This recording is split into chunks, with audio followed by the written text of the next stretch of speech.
Here are 6 2025 rookies you need to trade in all of your leagues. I'm going to start out with Bhayshul Tuten of the Jaguars. The Jaguars selected Tuten with the second pick of the 4th round, and we know he has insane straight line speed. Tested at 100th percentile, blazed it in the combine. But here's the problem, Anthony. Agility, 19th percentile in his testing. What that means is moving left to right, navigating through zones. It's great to be a straight line runner, but to me, that makes you a change of pace downhill runner, and that isn't cutting it for a player that I think many think is going to move ahead of Travis Etienne, maybe cut into Tank Bigsby work. And I know that Bhayshul Tuten's 5'10", 210, so it's not exactly the size of Bigsby, but he'll factor in early downs. But I think they'll find out pretty soon that if he doesn't have those big lanes to blaze through, I think he's going to be a pretty ordinary back. Trade him while he has great value. Who do you like, Anthony? I'm going with Dylan Sampson.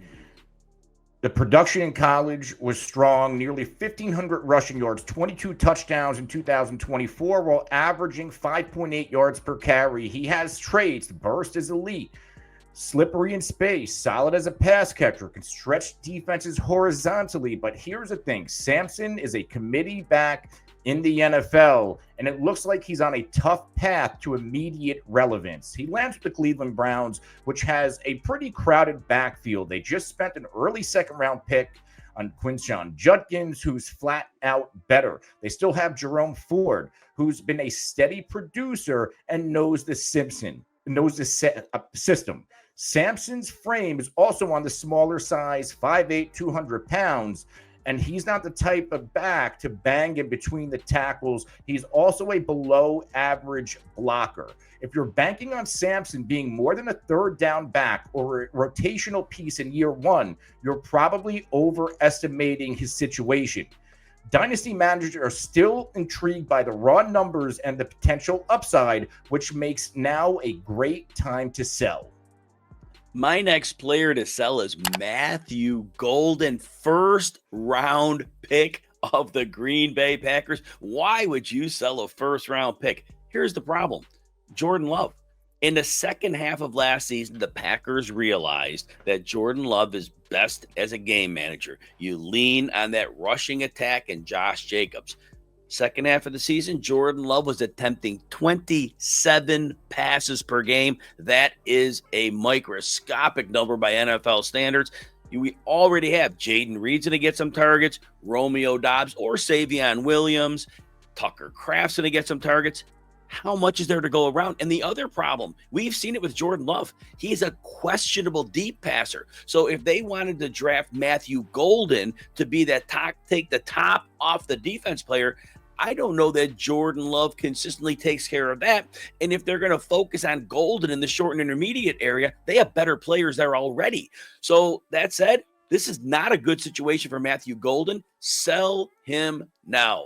If you enjoy videos like this, consider hitting that like and subscribe button. Also, we're offering 15% off all RotoWire products. Just go to RotoWire.com. You pick your favorite product or subscription. Use the code ROTO15 to score your 15% discount. Now, that subscription, it'll get you access to tools like our mock draft simulator, our picks and props tool. Again, RotoWire.com. Use the code ROTO15 at checkout. Anthony, who's your next player to sell? Next up, Harold Fannin. And Fannin led the entire FBS in receiving yards amongst tight ends with 1,555. He also averaged an outstanding 3.77 yards per route run.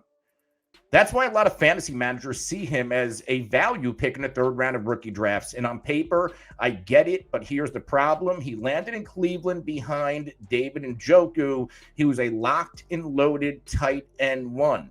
And the Browns just committed to a run-first identity by drafting Quinshon Judkins. So not only is Fannin buried on the depth chart, he's also entering an offense where they might not throw enough to support even one consistent fantasy tight end, let alone 2. Now, some will point to Njoku's contract expiring at the end of the year, and that's true, but there's no guarantee that the Browns are going to let him walk. Bottom line, if you're hoping Fannin hits in year 2 or 3, great. but don't expect short-term value. Now's the time to trade him while people still think he has a shot to produce early.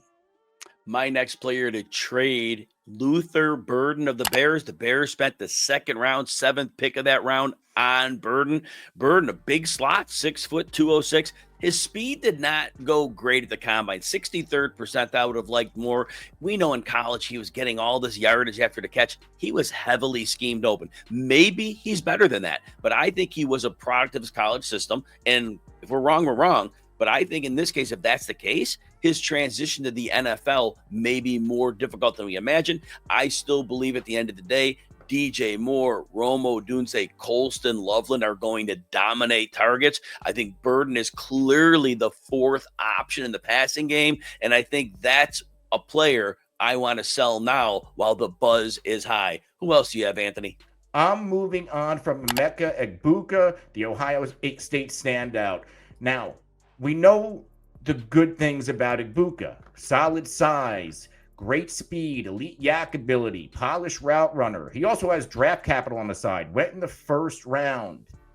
But the landing spot is where things get sketchy. He goes to Tampa Bay, and that wide receiver room is stacked with Godwin, Jalen McMillan, Mike Evans. Now, we can't forget that Jalen McMillan had an outstanding end-of-the-year stretch. I don't think he's going to go down easy, not to mention a stable of pass-catching running backs and K-Dot in the tight end room. There's a lot of mouths to feed. And even in a pass-heavy scheme, there's just not that many clear opportunities to go around.